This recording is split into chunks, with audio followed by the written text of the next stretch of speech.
हनुमंतरायांनी हा एक प्रश्न जर प्रभू रामचंद्राला विचारला नसता आणि प्रभू रामचंद्रांनी त्याचं सविस्तर उत्तर दिलं नसतं तर सीता मातेचा शोध लागलाच नसता, सीता शुद्धी झालीच नसती. हो, हा प्रसंग आहे प्रभू रामचंद्र वनवासात आणि किष्किंधा नगरीत असताना.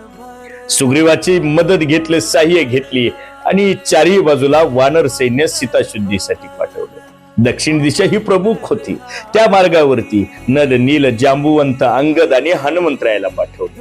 किष्किंधेच्या वेशीवर आले आणि हनुमंतरायांनी 14 जणांना थांबवलं. थांबा, मला सांगा, आपल्या 14 जणांपैकी सीता मातेला कोणी पाहिलं? 14 ही माना खाली घातली आणि सांगितलं, हनुमंता, आम्ही नाही पाहिलं. हनुमंताने गोड प्रश्न विचारला, अरे, आपण जर सीता मातेला पाहिलंच नसेल तर हीच आपली सीता माता आहे म्हणून ओळखणार कसं?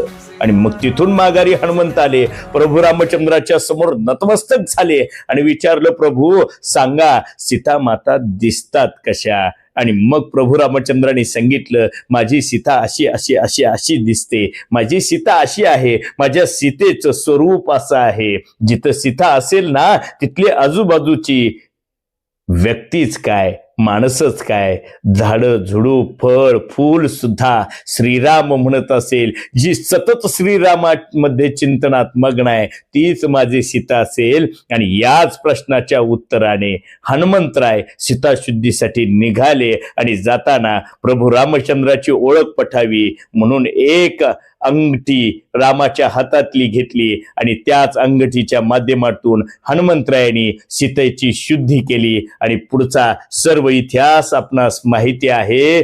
जय श्रीराम.